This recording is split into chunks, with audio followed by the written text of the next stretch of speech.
Olá, gente. Professor Marcos Dominici aqui, professor de arte, e hoje a gente vai falar sobre teatro de animação. Eu vou começar colocando, um comentário que eu estava fazendo aqui no estúdio, que apesar de eu trabalhar com teatro, sou produtor teatral, diretor teatral, é uma das coisas que eu sou fascinado e não tenho, eu tenho que estudar muito para poder chegar perto de alguns colegas e amigos que eu tenho uma admiração gigantesca, que trabalham com teatro de animação. O que que é teatro de animação? Tem gente que acha que é só utilizar bonecos. Não, vai mais além. Eu vou contar uma experiência particular que eu vivenciei e fiquei emocionado assistindo. Bom, o teatro de animação ou da manipulação de bonecos e outros objetos, porque qualquer coisa pode virar teatro de animação, deixar claro isso, não só os bonecos em si, mas existem variações, a gente vai falar especificamente de alguns. Não dá para falar de todos, eu vou só instigar e atiçar a curiosidade de vocês sobre isso, mas é um trabalho fantástico e é tão ancestral quanto o próprio teatro tradicional. Por quê? Porque ele é encantador, ele é maravilhoso, é impossível você. Todos nós passamos por isso. A ideia de você brincar com bonecos trabalha com o lúdico do infantil, mas também com o adulto. Em alguns casos você tem, eu passo por isso com a minha família. Eu tenho um filho adulto e é um belo dia ele com os bonecos de infância dele, chegou uma criança e disse assim, empresta, ele chegou lá e separou os bonecos que eram da infância, mas se você já não vai mais brincar com isso aqui, não é uma brincadeira, isso aqui é parte da minha história de vida. Quer dizer, ele falando, na verdade, você percebe que é o teu processo, inclusive, de autoconhecimento. Essa arte já estava presente desde a primitividade e ela não está associada somente à contação de história, ela também tem um viés religioso, tem a questão desses bonecos virarem esculturas, as esculturas virarem representação das divindades, entre outras situações. Teatro das sombras, teatro de manipulação, teatro feito com bonecos de barro, de plástico, de papel, quer dizer, você tem uma série de possibilidades. Posteriormente começam a aparecer cabeças, membros e essa representação da fisicalidade humana, que a gente chama de figuras antropomórficas, antropoforma, antropomorfoforma, então se dando essa representação que o homem faz da figura humana. Onde são os mais antigos já registrados? China, Índia, Java, Indonésia, mas você tem um mundo inteiro sobre isso. Eu coloquei um que eu fiquei impressionado. São dois bonecos que representam as crianças da aparição da Virgem Maria em Portugal. Né? Gente, eu não sei se eu fico apaixonado ou se eu fico um pouco de medo. Sério. Por quê? Porque você tem uma representação completamente pictórica de duas figuras que são literalmente figuras históricas, mas que tem todo um processo imagético por trás. Bom, do status espiritual também é tratado com muita reverência. Por quê? Porque os bonecos podem representar uma série de situações. E quando trabalha no teatro de animação, esses bonecos ganham vida, não tem para onde, porque você vai fazer a animação, transformá-los em alguma coisa que você pareça realmente ter essa possibilidade. Os orientais consideravam esses bonecos como verdadeiros deuses, aquilo que eu falei para vocês. Essa ligação espiritual, essa ligação divina, que vai sendo trabalhada ao longo de uma série de civilizações, dotados de recursos mediúnicos e fantásticos. Que alguns de vocês já viram aquelas referências dos bonecos voodoos, na verdade, se você entender melhor, é uma representação espiritual das antigas religiões africanas que são trabalhadas nos Estados Unidos. Aqui no Brasil essa concepção é diferente. No universo ocidental se vê a razão humana tentando dialogar com o sagrado. E aí você vai passando com a história da humanidade inteira em função disso. Bom, eu fui dos bonecos que eu mostrei antes aos Muppets, que são criados nos Estados Unidos lá pelos anos 60, 70, e eles permeiam muitas histórias até hoje. São divertidíssimos, porque há um aspecto infantil, mas as histórias dos Muppets não são tão infantis assim. Inclusive, eles estão atualizando com temas mais contemporâneos. Isso é interessante, porque são personagens que ganharam vida própria. O Caco faz parte da nossa infância, a Pig, entre outros. E eles passam por situações extremamente humanizadas. Onde é comum você achar os bonecos? Em terras americanas, chegou aqui nos Estados Unidos que eu falei para vocês, no Nordeste, gente, o Nordeste é muito forte, a gente tem uma mulher que eu vou falar para vocês, e em todos os períodos, todas as civilizações, todas as histórias, há uma representação social muito grande do contexto histórico do que você está vivendo. Então, os bonecos passam a ser essa representação. Por exemplo, esses dois, o Karagov e o Astav, eles vêm das figuras tanto russas quanto ali da região da Ásia, e eles vão permeando histórias antiquíssimas e vão contando lendas, fatos, entre outros. Ou seja, cada período é uma representação histórico-social daquela civilização, entre outras coisas. Ó, o Gnoll e o Wayang, né? Eles vão sendo representações não só indianas, mas da região da religião hinduísta, quer dizer, tem todo um processo específico e ainda mais tem uma estética visual que marca a característica, como é o caso dos nossos nordestinos, que a gente vai falar sobre eles. Cada lugar, os bonecos ganham nomes, ganham representatividade e ganham identidade, que é o caso, por exemplo, na Itália do Polichinello, na Turquia do Karagov, que eu falei para vocês, nos Estados Unidos os Muppets, no Nordeste o Mamulengo, entre outras coisas. Marionetistas são os manipuladores de bonecos. O processo de manipulação depende muito. Você tem vários processos, que pode ser o manual, né, utilizando os dedos, pode ser com cordas, com fios, né, com varetas, com vários manipuladores ao mesmo tempo, que dão vida, às vezes, a um personagem só. Quanto mais intrínseco, mais técnico o processo for, mais encantador vai ser esse processo de contação de história. Marionetes ou fantoches. A palavra marionete vem de uma palavra francesa, marioneta, né, que tem um outro sotaque, não vou tentar reproduzir isso em francês, mas eles podem representar animais, pessoas e são manipulados através de cordéis ou cordas. Geralmente isso aqui parece tão simples, mas cada dedo ele é um ponto onde o boneco, e aí é muita técnica e treino e trabalho. Os bonecos ficavam visíveis em pequenos palcos, você tem essa estrutura, né? E o manipulador fica em cima, você aparece só as cordas e você vai mexendo os bonecos nesse processo. Geralmente era para entretenimento infantil, mas não quer dizer que os adultos não se encantassem com essa situação.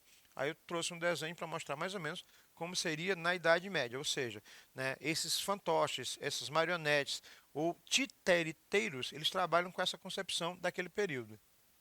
Os fantoches, eles remetem a um período muito ancestral e eles trabalham com sentimentos, desejos, inteligência. Alguns eram trabalhados com figuras de máscaras sagradas. Quer dizer, você tem pontualmente situações que vão se modificando. Então, quando a gente olha um boneco desse, você diz assim: não, é só um boneco. Não é não. Meu sonho, né? Não só ter um desse aqui, mas ter a capacidade que os manipuladores japoneses têm no bunraku, que são os bonecos que variam até 1 metro de altura. Você tem uma noção, às vezes um ou dois manipuladores com pontos específicos, com mão, é uma técnica mista, bem interessante. A sacralidade do fantoche, como seria isso? No Japão, e em outras civilizações, ele não é só uma representação do que parece um brinquedo, mas uma representação que tem uma importância religiosa muito grande, né? Olha, a diferença dos fantoches mais contemporâneos, feitos com espumas, ele já tem um efeito mais infantil, enquanto os japoneses têm um efeito completamente diferente. Teatro das sombras. Vamos falar sobre algumas variações de manipulação. O teatro das sombras ele é feito da seguinte maneira. Começa na China, no ano 121, e ele era feito para entretenimento. Utilizavam-se varas. Então você pegava, recortava, montava com madeira outras técnicas as figuras, e aí essas figuras, vou mostrar aqui para vocês, essas figuras eram presas em varas, né? Você colocava uma espécie de tecido na frente e uma luz que a gente chama de luz de contra. Então a luz, o boneco e o tecido. A luz fazia projeção, como a gente faz quando quem já brincou disso sabe o que eu estou falando. Faltou luz, aí você brinca com as mãos, faz as sombras na parede. Todo mundo já passou por isso uma vez ou outra. Joga a mão na parede, brinca com essa situação. Pois é, essa técnica data do ano 1121 do nosso calendário ocidental, onde se você montava a figura, montava as varetas e ia criando a situação do Teatro das Sombras. Eu já tive o prazer de trabalhar, é muito mais complicado quando você vai apresentar isso num grande espaço do que a gente imagina, porque você tem proporções também, né? Você tem que trabalhar o efeito positivo e negativo, o inverso, e a história sendo contada nessa manipulação entre uma luz e uma tela. Certo? Dá para fazer até com pessoas, tem até alguns vídeos na internet sobre isso. A interligação da história que é construída, a dramatização, né, dessa construção, ela vai seguindo o roteiro. Professor, mas para que alguém fazia Teatro das Sombras no ano 121? Desde os primórdios, o ser humano gosta de contar histórias. E essa contação de história, ela vai sendo representada inicialmente com o Teatro das Sombras. Né? Como fazer? Uma dica para vocês, é muito mais divertido do que aparenta. Como fazer Teatro das Sombras? Pegue um lençol na sua casa, joga uma lanterna, melhor lanterna, vela não. Joga uma vela, recorte numa cartolina e prenda com palito de churrasco. Né? Se você tiver crianças, experimente um local escuro e vá contando histórias a partir disso. É muito mais divertido do que parece, certo? A representação desses bonecos, desde a Idade Média, né, até os dias de hoje, são encantadores. Por quê? Porque eles vão contando aquilo que eu falei para vocês, fatos históricos, e ao mesmo tempo vão brincando e dialogando com o humor, mas também com as tragédias. Algumas peças no Teatro das Sombras e em outras podem ser simplesmente preto e branco, né? Mas elas evoluíram ao ponto de você brincar hoje com a variação de cores de luz. Eu experimentei um Teatro das Sombras, a gente foi transformando a tela de verde para amarela, mudando a luz e você cria novas possibilidades. Novamente, o Teatro das Sombras, já com outro contexto, onde você tem vários cenários, uma coisa bem mais sofisticada, mas também bem mais trabalhada, né? E vai contando a história com outras possibilidades. Chegamos numa das minhas paixões, o mamulengo. A palavra mamulengo vem da palavra, né, de malemolência, o mole. Por quê? Porque ele é muito flexível na hora do mexer. É a manipulação de luva que a gente chama. Marionetes, fantoches ou títeres do Nordeste brasileiro. O mamulengo é patrimônio imaterial nacional. Deixar claro isso. Né? Assim como na região da Índia, Java, você tem bonecos que são patrimônio imaterial também. Dramas em pequenos palcos, elevados para uma empanada, ou seja, um tecido. Então, é algo similar, é uma releitura da Idade Média, onde você cria uma caixa cênica pequena, coloca os bonecos, só que ao invés de utilizar as cordas, se utiliza a mão. Beleza? Então aparece só a tua mão, o manipulador não aparece e ele vai contando os personagens, né, com o sistema de luva. O boneco mais antigo, o mamulengo mais antigo do Brasil é o Professor Tiridá, que é um boneco de 1920, datado. O original está guardado no Museu Tiridá. Você tem uma cópia. Por quê? Porque ele foi o primeiro mamulengo criado da história. Então você tem todo um processo de importância cultural. A réplica pode ser vista atualmente, né? E você tem no museu mais ou menos 1.500 bonecos que são feitos de papel machê. Professor, o que é papel machê? É uma mistura de papel, cola, né? E outros aglomerantes para criar esse boneco. Mas você pode fazer de outras maneiras. Esse aqui é o professor Tiridá, que é uma característica do boneco, né? Bem marcado com o rosto bem exagerado, mas que é uma característica do boneco nordestino. E o que chama atenção são as histórias. Por quê? São histórias geralmente contadas do povo, situações que vão desde da seca, do sertão, a história de Lampião, casamentos tem muito, e você tem variações de mamulengos. O de luva, que eu falei para vocês, o de vareta, o de haste, o de fio, e eles encantam tanto pela simplicidade quanto o folclore e os costumes que são trabalhados. Esse aqui é o museu do Acervo Tiridá. E o interessante é que esses mamulengos, eles vão contando histórias e cada um vai ganhando uma vida própria. Por exemplo, quando eu falei do professor Tiridá, ele é a figura principal e representa o homem preto, né, que ao mesmo tempo ensina, e tem toda uma história sobre ele. Né? Então, na hora que você vai começar a prestar atenção, cada boneco desse, cada mamulengo desse, tem uma vida própria no que trata de personagem. E é divertidíssimo assistir a teatro de manipulação, teatro de animação com os mamulengos. Por quê? Porque você se vê na própria situação. Fala a tua língua, fala tua história, fala a tua vida. Né? Por isso que é tão divertido para criança, mas é mais divertido também para adulto, porque, querendo ou não, eu já assisti, já assisti espetáculo de mamulengos, que não era um espetáculo tão infantil, e a gente acaba se identificando com a história, porque a gente gosta de história, não tem para onde. Os bonecos de Olinda, né?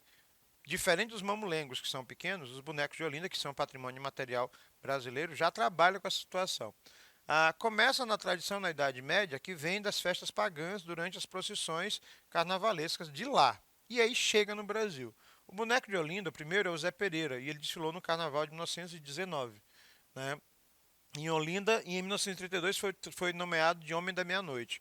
O boneco de Olinda ele representa uma festa específica da cultura brasileira, que é o Carnaval. E o interessante é que eles são renovados e são representações durante o processo social. Então, se tem uma figura importante nacionalmente, é feito o boneco de Olinda.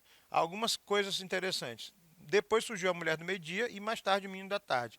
Eles são feitos de papel machê, como os mamulengos, só que em tamanho gigante. Como assim, professor?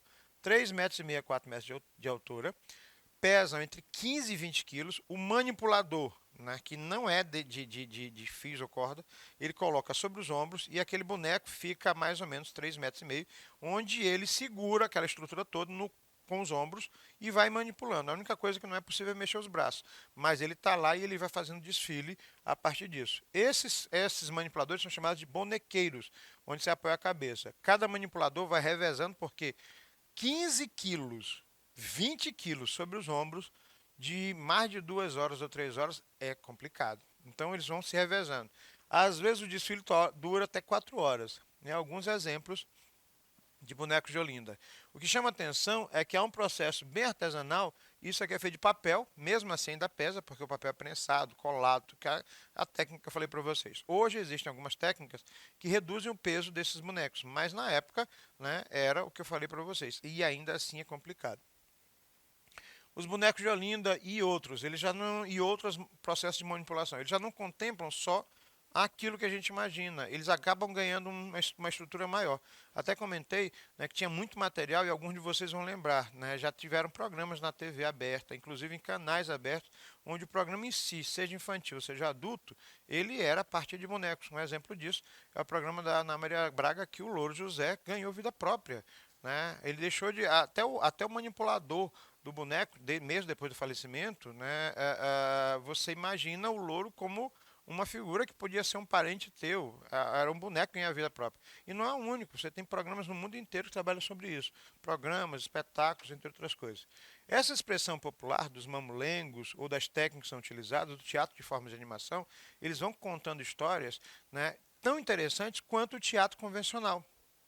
A grande questão é que alguém pensa, porque trabalham com bonecos, ou com mamulengos, ou com fantoches, ou com teatro de manipulação, que é uma forma artística cênica menor. O que eu vou dividir com vocês, eu realmente passei de maneira pessoal.